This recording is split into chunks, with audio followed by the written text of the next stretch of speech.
Podrías pensar que tu refrigerador es indispensable, pero la gente de la Edad Media se las arreglaba perfectamente bien, sin cajas metálicas zumbantes llenas de luz y aire frío. De hecho, eran sorprendentemente ingeniosos cuando se trataba de mantener la comida en buen estado. Dependían de todo un arsenal de técnicas como salar, ahumar, secar, fermentar, encurtir e incluso enterrar cosas.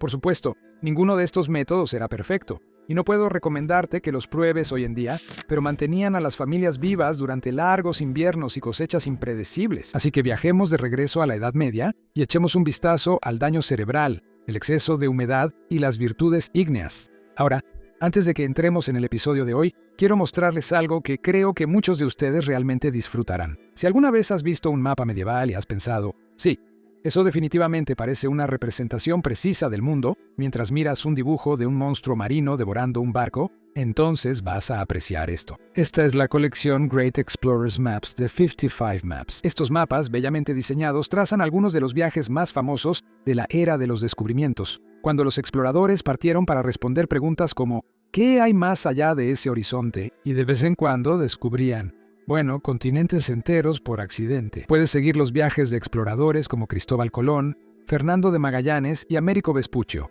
viendo sus rutas, paradas clave y la importancia histórica de cada expedición. La colección también incluye mapas históricos restaurados de la época que muestran cómo la gente entendía el mundo hace siglos y lo espectacularmente equivocados que a veces estaban. Como alguien que pasa mucho tiempo estudiando la historia, me encanta ver estos mapas antiguos revividos con este nivel de detalle. Están disponibles en estilos vintage, modernos y en 3 dimensiones, ya sea como descargas digitales o como arte mural impreso profesionalmente. Si quieres echar un vistazo más de cerca, actualmente hay un descuento del 20% en Kickstarter, disponible a través del enlace en la descripción de abajo. Y ahora, el episodio de hoy. Bienvenidos a Medieval Madness.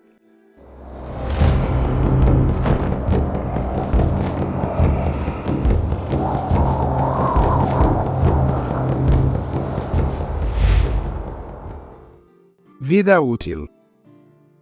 Durante siglos, los humanos en todas partes han confiado en un impresionante repertorio de trucos para evitar que la comida se eche a perder. Viviendo en una sociedad mayormente agraria, los europeos medievales eran muy conscientes de que una hambruna, una sequía o un ejército de paso podían vaciar rápidamente una despensa llena. Conservar los alimentos no solo era sensato, era cuestión de supervivencia. Pero el miedo a la hambruna no era la única motivación. La carne seca, el pescado ahumado, los vegetales en escabeche y las frutas bañadas en miel desarrollaban sabores que la gente realmente disfrutaba. Los libros de cocina medievales, de los cuales había muchos, incluían recetas que asumían que los ingredientes ya habían sido salados, ahumados o tratados de alguna otra manera. La estacionalidad lo dictaba todo. Si querías fruta en invierno, la conservabas. Si vivías en una región donde ciertos alimentos no crecían en absoluto, dependías de productos importados conservados. En algunos lugares, la versión conservada era la única que alguien llegaba a probar. Casi cualquier cosa podía conservarse, y los métodos utilizados dependían del alimento en sí y de los resultados deseados. Longevidad, sabor, portabilidad o las 3 cosas. Y la Europa medieval desarrolló toda una serie de técnicas. Cosas picantes. La ciencia médica en la Edad Media ejerció una enorme influencia sobre lo que las clases altas creían que era saludable, nutritivo y, igual de importante, apropiado para comer. La buena salud, insistían, dependía de todo un estilo de vida. Una dieta adecuada, ejercicio sensato, comportamiento social correcto y un suministro constante de remedios aprobados. Se creía que cada alimento, desde el pavo real asado hasta la humilde col, poseía propiedades específicas que influían en el equilibrio interno del cuerpo. Todos los alimentos se clasificaban en 2 escalas que se cruzaban, de caliente a frío y de húmedo a seco. Estas categorías provenían de la antigua teoría de los 4 humores desarrollada por Galeno, uno de los investigadores médicos más destacados de la antigüedad. Según su teoría, el cuerpo humano estaba gobernado por 4 fluidos: sangre, flema, bilis amarilla y bilis negra, y la dieta de una persona debía mantener estas sustancias en un equilibrio armonioso. Por lo tanto, una comida no era solo alimento, sino una intervención médica, una oportunidad para devolver al cuerpo al equilibrio, o, si se elegía mal, sumirlo en el desorden. El resultado era que los alimentos se comían, evitaban o combinaban según sus cualidades humorales percibidas. Alimentos calientes y húmedos para vigorizar a los apáticos, alimentos fríos y secos para calmar a los acalorados, y combinaciones interminables diseñadas para corregir cualquier desequilibrio que un médico medieval imaginara que acechaba bajo la piel. Solo una pizca. Cuando se trata de la conservación de alimentos, la sal ha sido el condimento favorito de la humanidad desde tiempos inmemoriales, pero antes de las conservas y la refrigeración, era mucho más que solo sabor. La sal era supervivencia. Como en toda la cocina medieval, lo que importaba era la acción de un ingrediente sobre otro. La naturaleza de la sal se clasificaba como muy caliente y extremadamente seca, así que naturalmente tendía a secar cualquier alimento con el que se combinara. Se creía que la corrupción o putrefacción surgía de un exceso de humedad.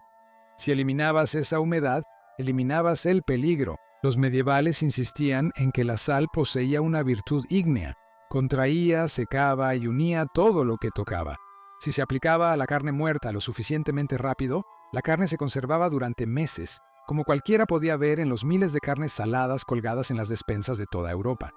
La sal aparecía en todo, incluso en los dulces, lo que significaba que los escritores médicos medievales tenían mucho que decir sobre sus peligros. Se elogiaba por estimular el apetito y ayudar a la digestión. Pero en exceso se creía que causaba estragos en el cuerpo. Demasiada sal, advertían los escritores medievales, secaría la carne, quemaría la sangre, oscurecería el rostro, dañaría los ojos y el cerebro, consumiría el esperma, debilitaría las extremidades, despojaría al estómago de su humedad necesaria y haría que todo tu cuerpo te picara. Los cocineros medievales dependían mucho de la salazón en seco y el curado en salmuera para conservar la carne, el pescado e incluso algunas verduras. El resultado era efectivo, pero muchos alimentos conservados quedaban tan salados que las recetas rutinariamente terminaban con la advertencia: no sales demasiado este platillo. Algunos alimentos incluso se remojaban en agua antes de cocinarlos para eliminar suficiente sal y hacerlos comestibles. La Ménagerie de París, o libro del hogar parisino, fue escrito en 1393 por un esposo anciano para su esposa más joven. Incluye recetas, una de las cuales aconseja hervir la carne para ablandarla antes de hacer cualquier otra cosa, diciendo, cito, «La pierna que está salada debe cocinarse primero en agua y vino para eliminar las sales y luego tirar el vino y el agua».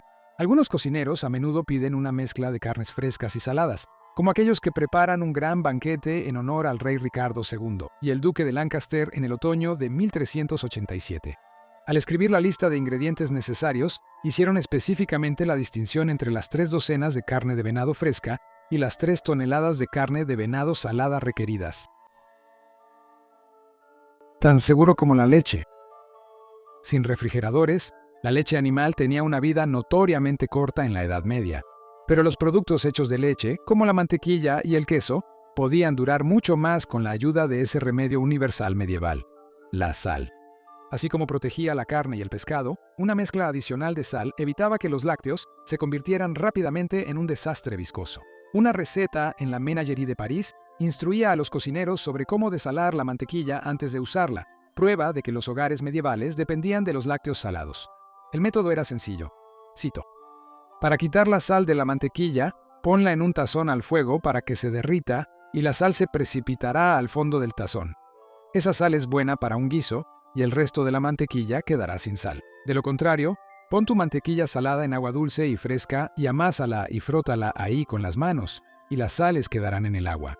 La receta termina con una breve nota. Cita: «Toma nota de que las moscas nunca se agruparán en un caballo que esté engrasado con mantequilla o con manteca salada vieja.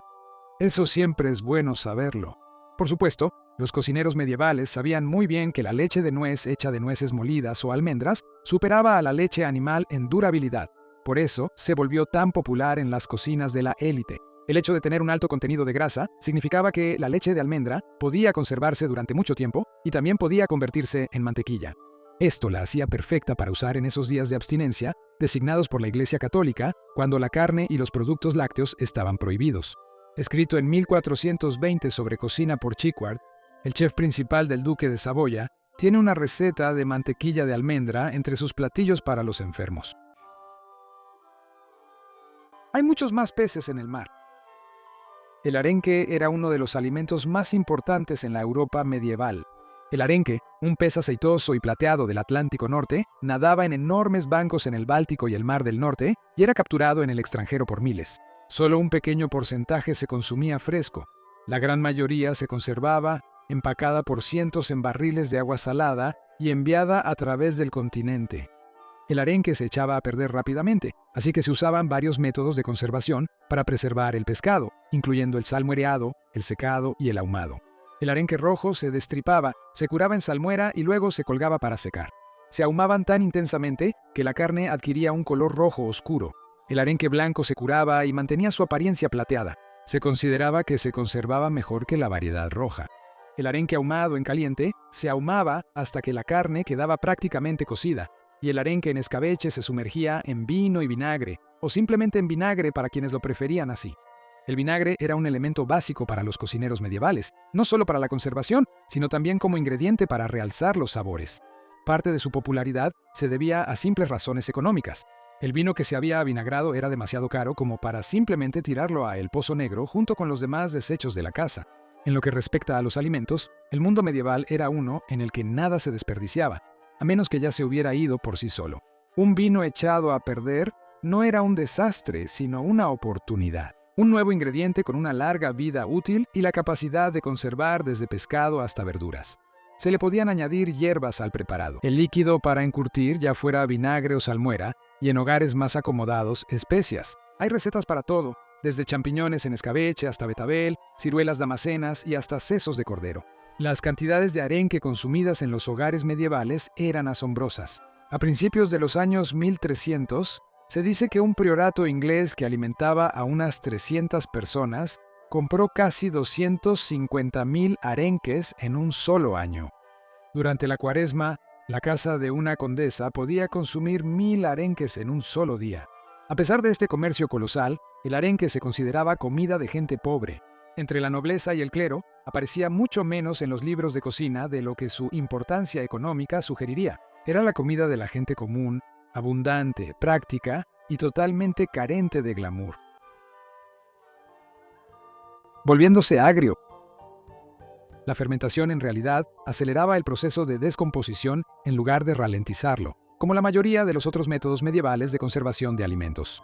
Los productos más conocidos de la fermentación eran alcohólicos. El vino venía de las uvas, el hidromiel de la miel y la cerveza del grano. El vino y el hidromiel podían conservarse durante meses, a veces más, pero la cerveza tenía que beberse bastante rápido antes de que se agriara.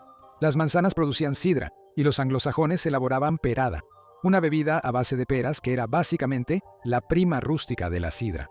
Sin embargo, la fermentación no se limitaba a las bebidas. El queso también era un producto fermentado que se creaba haciendo que la leche se cuajara. Se podía usar leche de vaca, pero la Europa medieval dependía mucho más de la leche de oveja o de cabra, que producían quesos más ricos y duraderos, y además era mucho más fácil mantener vivos a estos animales que a las vacas en muchas regiones. Carne fresca. La sociedad medieval tenía que ser implacablemente vigilante con respecto a la comida echada a perder, especialmente cuando se trataba de carne.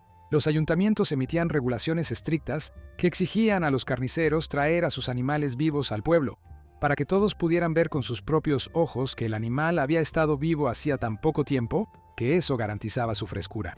Manuscritos iluminados como el Tacunium Sanitatis, un tratado medieval sobre la salud, muestran escenas vívidas de animales siendo sacrificados y su sangre drenando directamente a la calle, justo frente al puesto del carnicero. La higiene no era el objetivo, la prueba de frescura sí lo era. Los animales se sacrificaban al amanecer y la carne del día tenía que venderse antes del anochecer.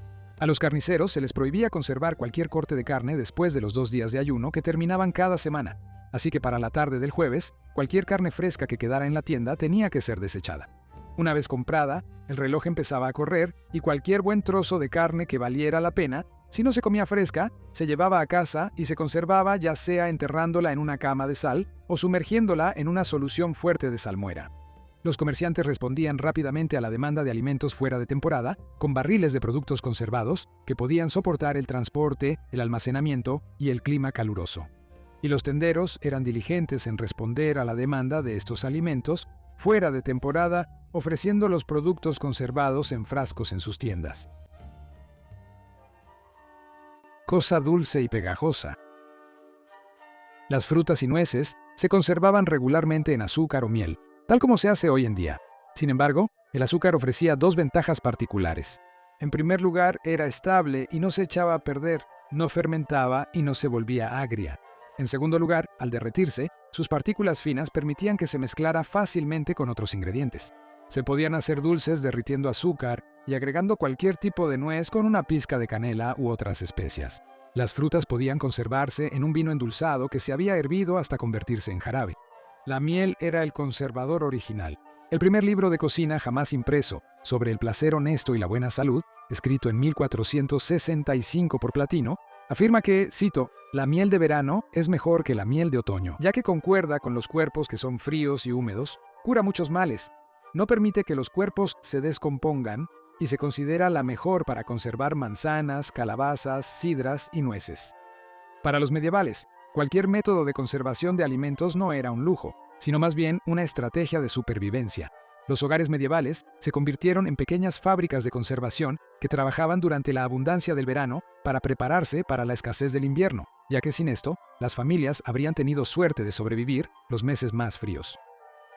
Muchas gracias por ver este episodio de Medieval Madness. Por favor, considera suscribirte al canal si disfrutaste el video, ya que publicamos nuevos videos todos los viernes sobre todo lo relacionado con la época medieval.